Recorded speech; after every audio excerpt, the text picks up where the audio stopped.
жылы осы мектепті үлкенірек салуды Құмаш Нұрғалиев қолға алған болады.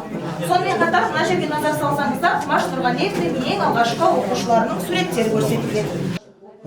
Бұл кісіменен танысқаннан бері қандай дәрежеде екендігін осының бәрі мына жерден көруге болады, қай жылы қандай еңбек жасағаны. Құмаш Нұрғалиевтің ерекшелік қасиеттері болған.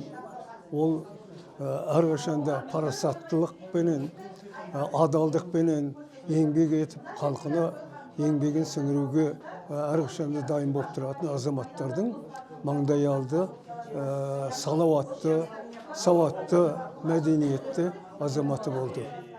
Әрқашанда біз кездескен сайын қазіргі сол кездегі жағдайларымыздың, еліміздің жағдайы, халқымыздың жағдайы, болып жатқан дүниелер туралы әңгімелесе отырып, бір-бірімізді тереңірек түсінетінбіз.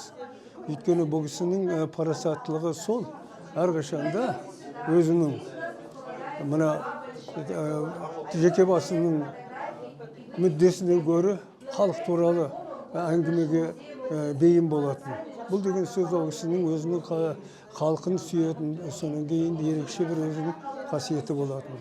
Енді мына қазіргі жасап тұрған мына көріністің барлығы бұл кісінің өмірінен хабардар беретін, нағыз жасап қойған осы бөлме.